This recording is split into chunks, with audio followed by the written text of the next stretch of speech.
Hi guys! Welcome back to my YouTube channel.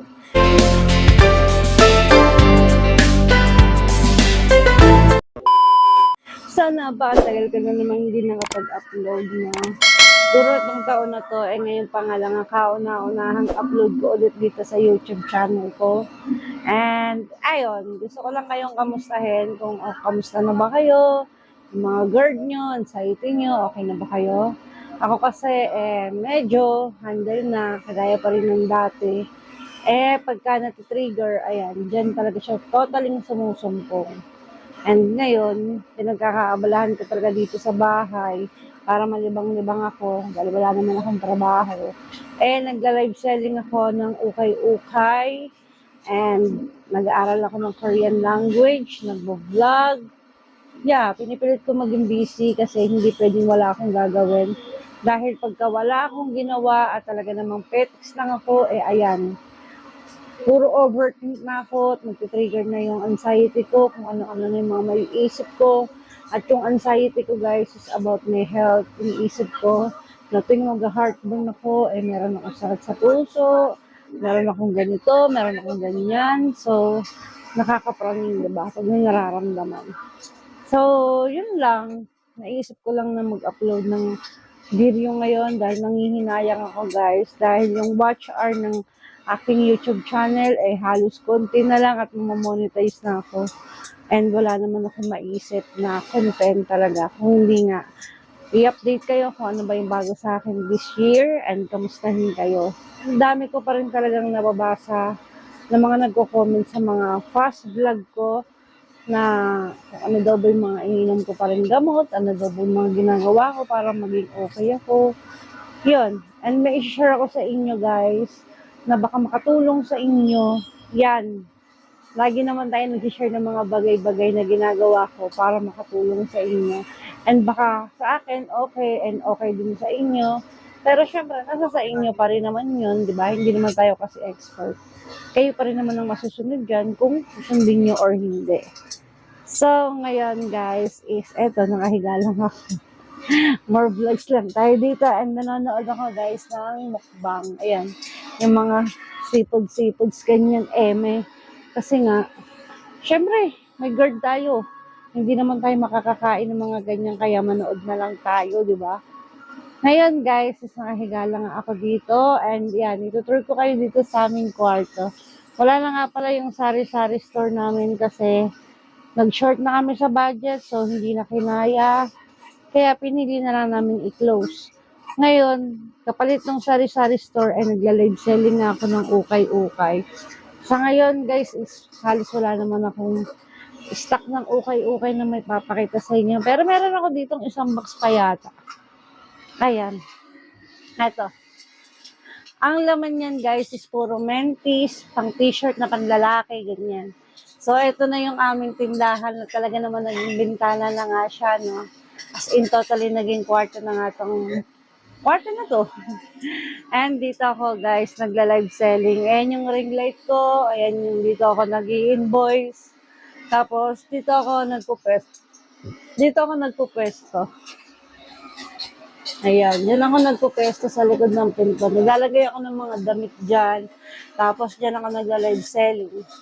And yung mga stock ko kasi is nandun sa mama ko. Doon ko kasi nilalagay yan. Kasi nga maliit lang yung kwarto namin dito. And naglalabas din ako ng paninda doon sa baba nila para magtinda ng ukay-ukay. Mura lang naman yun, mga 20, 30 lang naman yung mga damit na binibenta ko doon. Para lang talagang totally may papaglibangan ako. Diba? And, syempre, busy-busy rin tayo sa ating pag mga mini-vlog. Yan, nag-mini-vlog ako guys. Pinupush ko rin si Blue Up. And nag-affiliate din tayo kay Black Up. Yes. At talaga naman na-miss ko dito mag-upload. Kaya, yeah.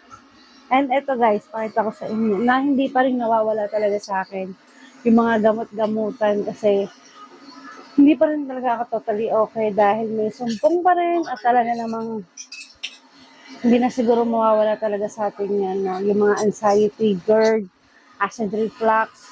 Syempre, hindi pwedeng mawala sa akin guys, etong aking binuksan ko na nga yung ating ring light kasi parang na-realize ko na parang ang dilim pala, no? So, eto, papakita ko sa inyo guys yung aking mga first aid dito and papakita ko sa inyo na hindi pa rin talaga totally nawawala sa akin yung mga gamot-gamot. Sa area na to nakalagay yung aming mga gamot-gamot, pang-BP, pangkuha ng sugar, ayan, mga ganon.